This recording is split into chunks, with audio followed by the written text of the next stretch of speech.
While I don't prefer using the term myself, I am what many would consider an audiophile.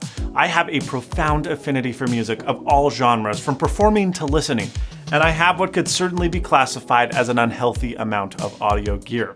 So, when Apple announced that they would be entering the mid-fi audio market with the $550 AirPods Max, I was extremely interested and skeptical. I've now had a few days to listen to AirPods Max almost non-stop. I've taken them apart, I've tested all manner of cable apparatus, and I want to share with you what I've found and how I feel they fit in with the competition. They're really good, and yet not good enough. It's complicated.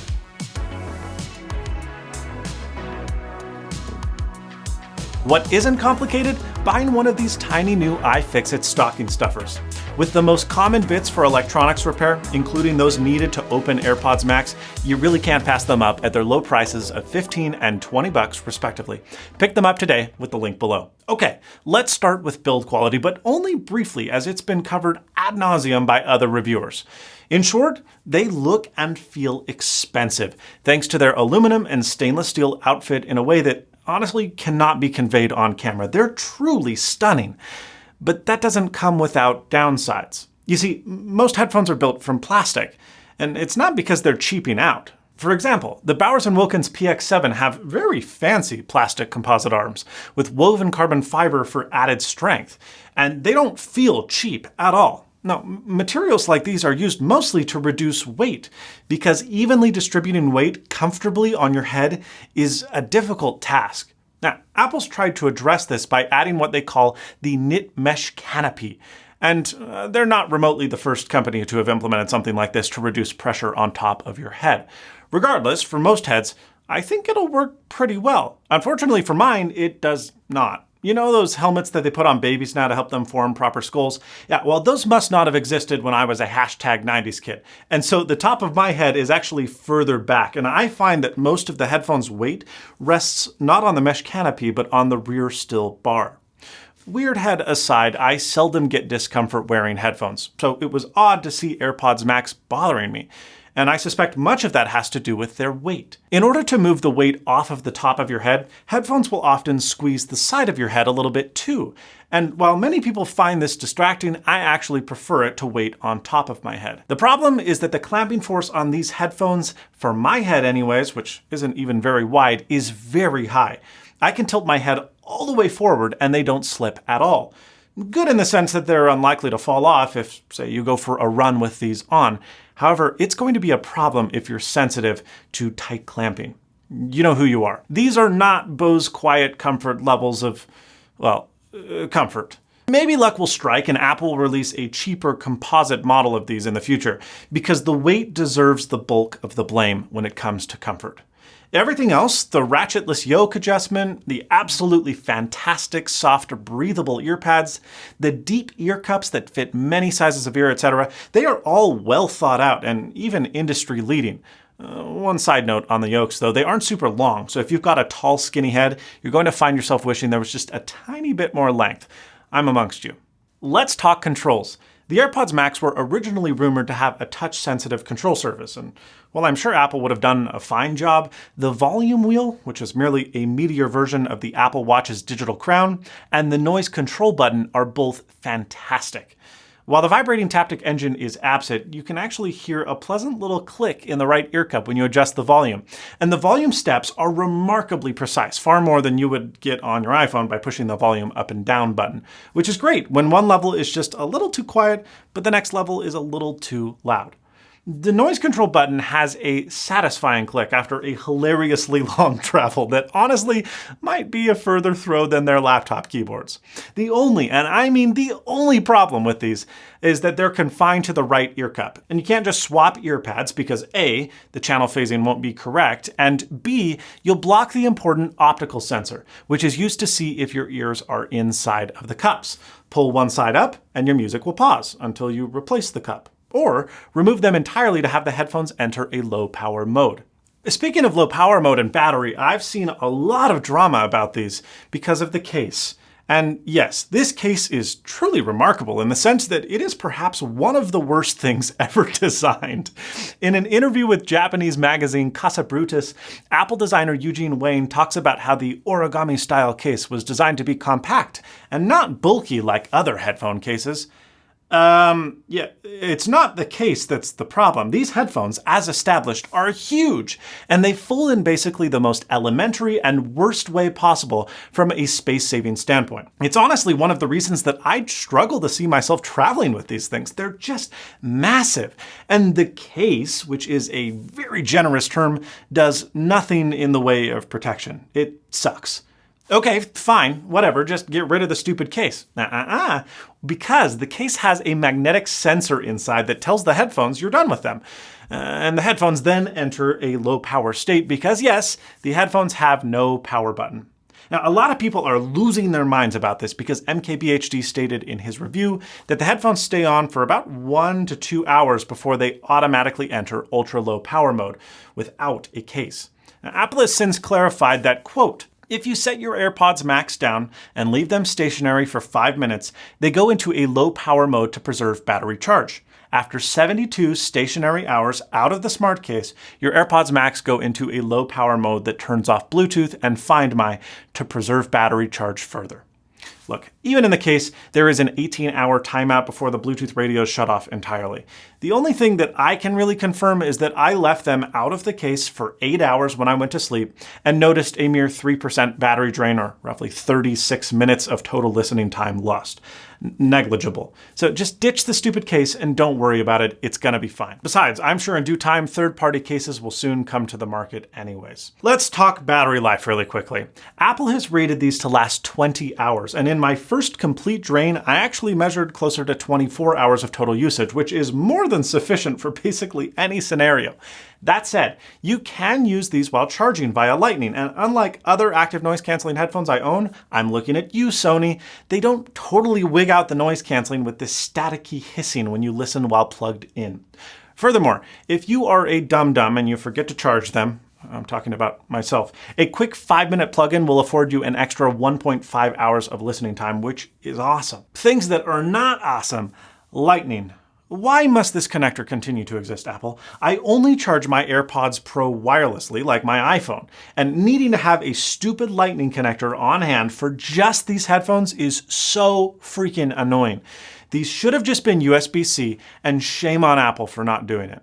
I want to touch on repairability quick because the AirPods line has been historically awful at that. And look, I recognize that in a tiny earbud form factor, serviceable parts are unlikely. But these are big headphones, and they really have no excuse to not be used for many, many, many years. Just like any other high-end pair of headphones. For example, these Stax headphones I own are almost as old as me, and they still work and sound great decades later. So, opening AirPods Max with today's sponsor, the iFixit Minnow Kit, is a piece of cake because it has the proprietary Apple Penelope P5 bit. These screws look like they just back out like normal screws. They're very inviting, but oh boy, they sure don't. And if you don't know that, like I didn't, nobody I had seen had attempted to disassemble these yet, you're gonna break them.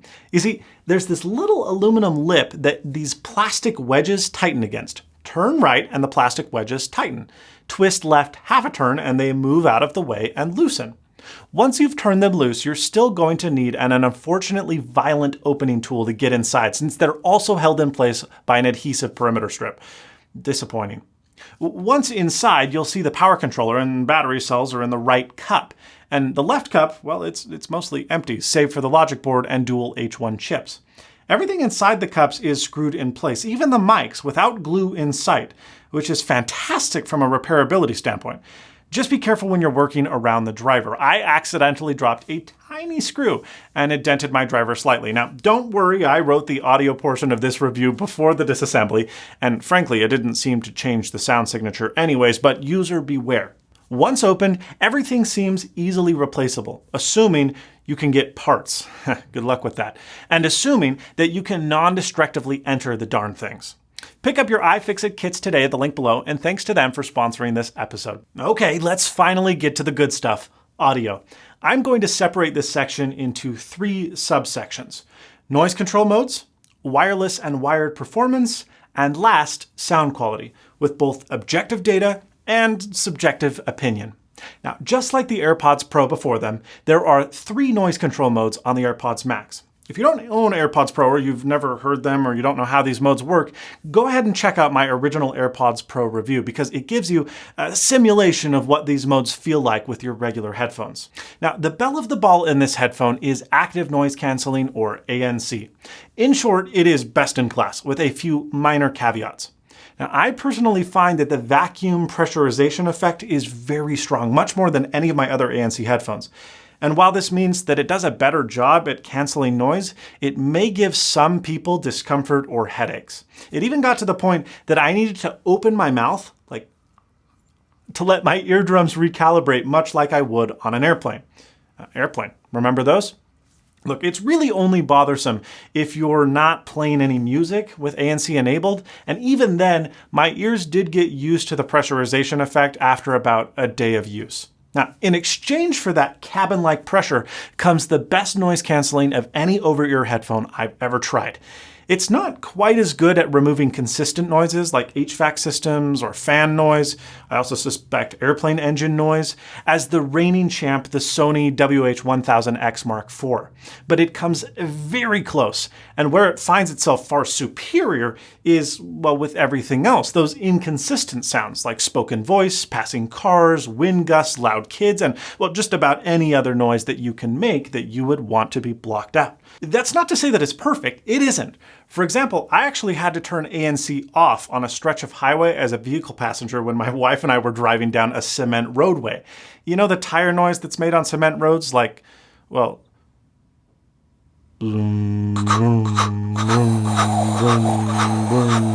yeah, that noise. Well, the AirPods Max really struggled with this scenario. In both of my ears, I was getting a really loud and really bothersome clicking noise, like it was just slightly delayed in canceling out all of the different noises. I rebooted the headphones thinking that it was a bug, but it wasn't. The issue persisted until we took the asphalt freeway exit. So save for weird edge cases like this, and they really are rare, it is by far the best-in-class ANC. It's outstanding. What else is outstanding? Transparency mode. This is the mode that lets ambient noise in so that, while you're cycling on a roadway or listening for a crying baby, you can hear stuff around you. And frankly, every mainstream headphones transparency mode sucks, in my opinion. I mean, they work, but if you're going to be talking to someone for more than 10 seconds, you're just going to want to remove the headphones entirely. Save for maybe the AirPods Pro, which work pretty well, but have an awkwardly artificial brightness and tonality that clearly makes it sound like you're listening through a microphone and is unconvincing enough that it's annoying. With AirPods Max, the opposite could not be more true. When sitting with the audio paused and transparency mode on, it's almost indistinguishable from not wearing headphones at all. It is spooky good. And because there's a microphone inside the left ear cup, it does a really good job at separating your own voice, allowing you to hear yourself while you speak, something that no other headphone offers. It is genuinely first class, and it is perhaps the most impressive feature of these headphones. Wow. Oh yeah, and then there's the off mode where the mics just take a break and the headphones act like, well, normal headphones. Kinda. We'll get to that.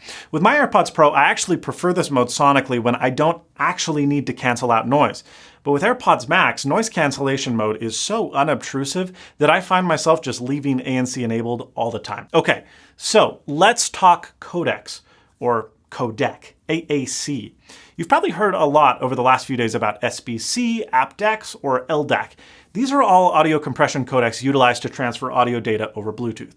Yes, the AirPods Max are Bluetooth headphones. There's a lot of confusion behind the H1 chips and what they do.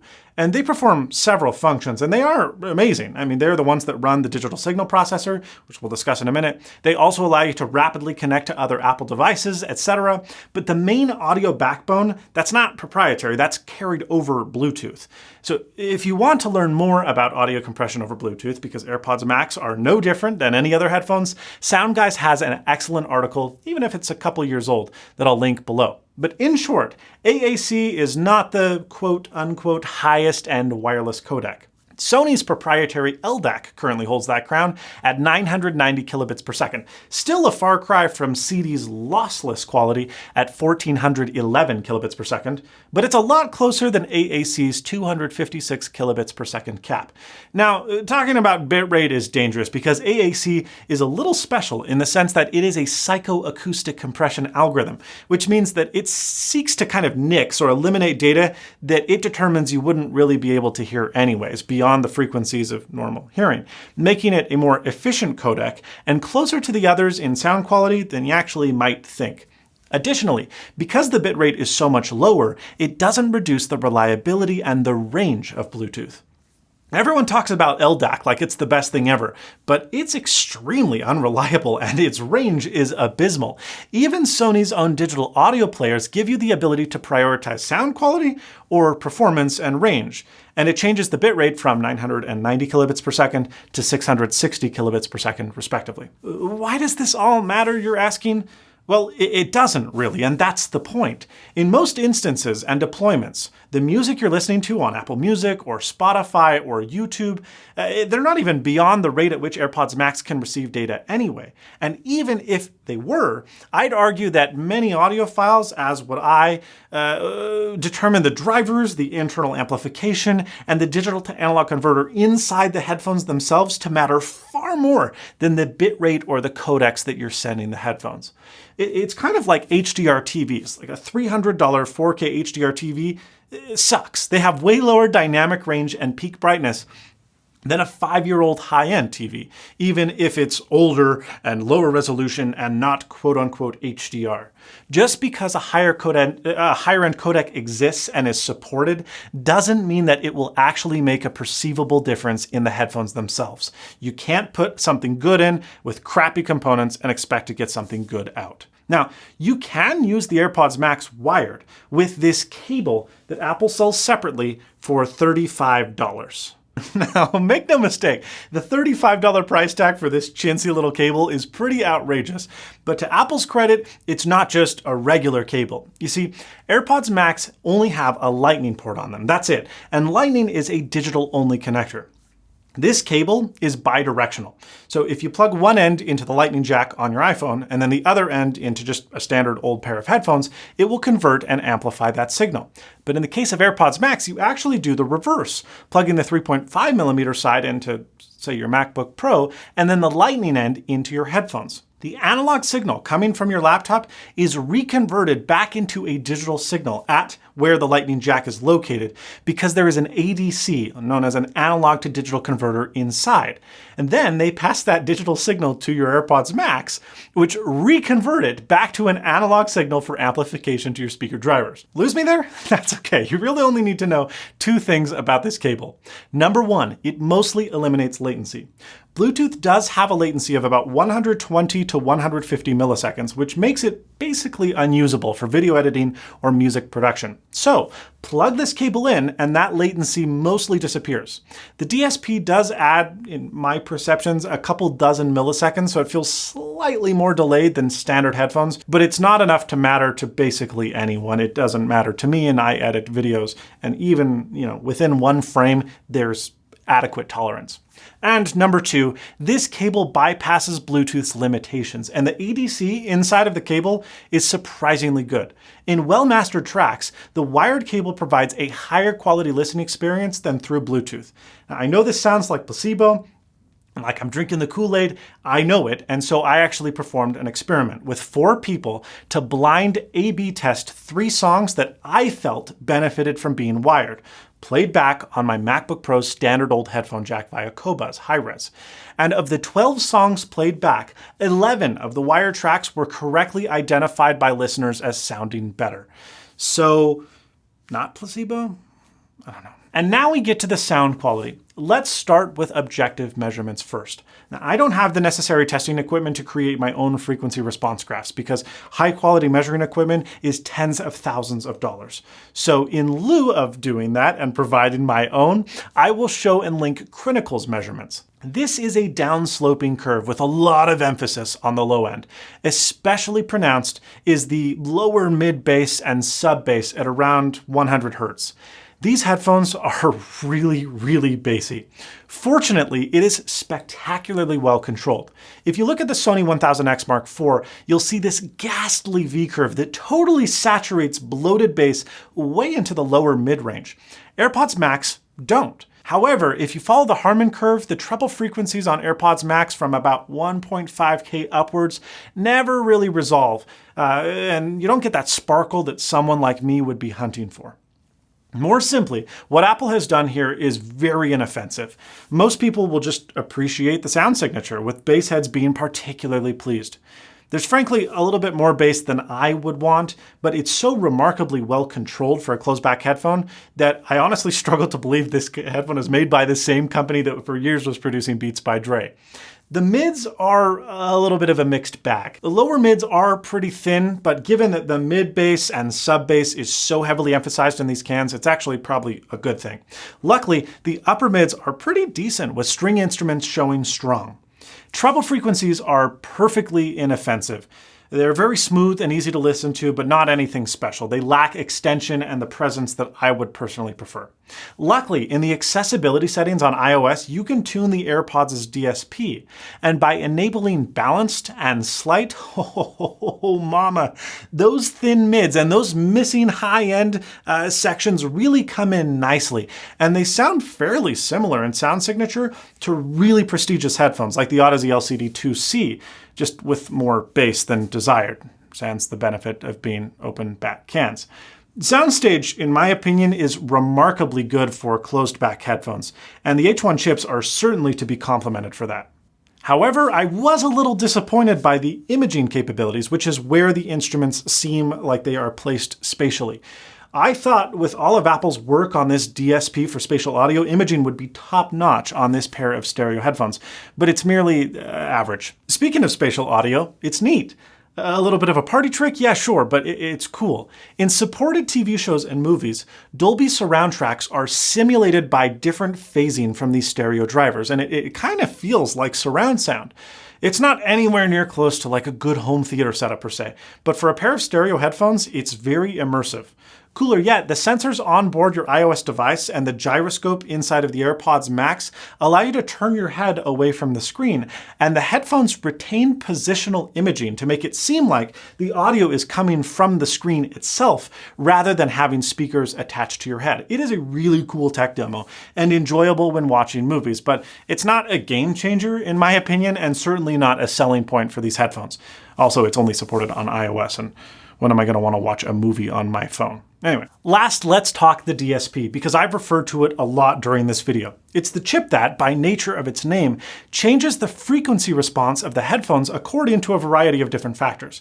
Now, Apple's marketing calls it adaptive EQ, and suggests that all of the sensors work together in adjusting the lower and mid frequencies real time based on how the headphones are placed on your head, taking into account things like glasses, ear piercings, and hairstyles. Now, I can't speak to if that actually works because the only ears I own are mine and they're different from everyone else's. However, what I can say is that I am shocked at how consistent these headphones sound no matter how they're placed on your ears.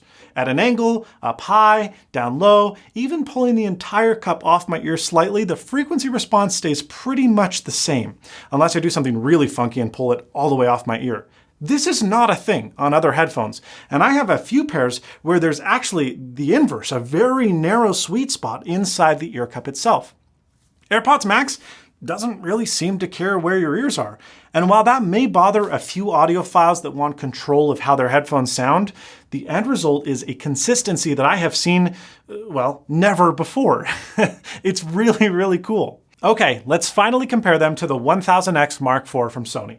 Frankly, it's not even close, and that's not even really subjective. AirPods Max have objectively better control of the low end, and the Sonys really have the tendency to get pretty muddied in the sub-bass area, which can make the headphones sound too boomy.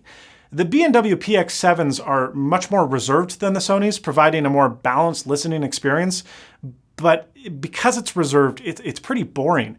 AirPods Max have significantly more detail in instrument separation than them, with the confidence in the low end that the B&Ws simply lack, but the Sonys tend to overdo. It is my opinion that save for perhaps the $800 Bang & Olufsen H95, AirPods Max are the best Bluetooth headphones with active noise canceling you can buy. period. And it seems that even some H95 owners think that the AirPods Max surpass the Bang & Olufsen's with a little bit of EQing. That's impressive, but of course, it's also not, because that only makes them the best of the worst. Most Bluetooth headphones are crap, and no, the AirPods Max don't make me want to throw away my headphone collection. But they're enjoyable for me, an audiophile.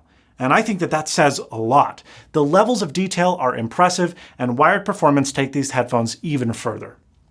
Unfortunately, I think that's the problem, the price. While someone like me sees $550 for headphones and goes, interesting. Most people scream bloody murder from the tops of the mountains about how Apple takes advantage of its low-intelligence lemming customers and pillages their feeble wallets in the process. Look, if you want the best active noise-canceling headphones on the market, these are it. And frankly, it's not even close. But they come at more than a $250 price premium over the mainstream competition. And no matter how much better they are, it's going to be hard for Apple to convince consumers that they're worth it, especially when you can get the respectable PX7s or the popular 1000XM4 and a pair of AirPods Pro for less money than a single pair of AirPods Max. CNET reported that Apple had a pair of AirPods Max in development that would have costed more than $1,000, targeted squarely at the hi-fi market. While that would have ruffled even more feathers and probably resulted in fewer sales, it would have been interesting to me to see them specifically target a competitor and a market, because right now, they're kind of just in no man's land. They're not hi-fi, but they're not budget either, and I feel like Apple should have already learned that from the HomePod, that's a hard market to compete in. Take, for example, AirPods Pro.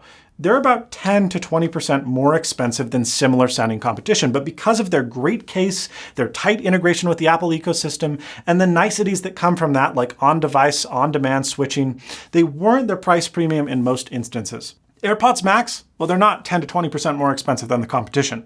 They're 90% more expensive. And even for me, I pause and think, is that really worth it? That said, well, AirPods Max are sold out for nearly 3 months, so maybe I'm just a stupid dum-dum that doesn't know what I'm talking about.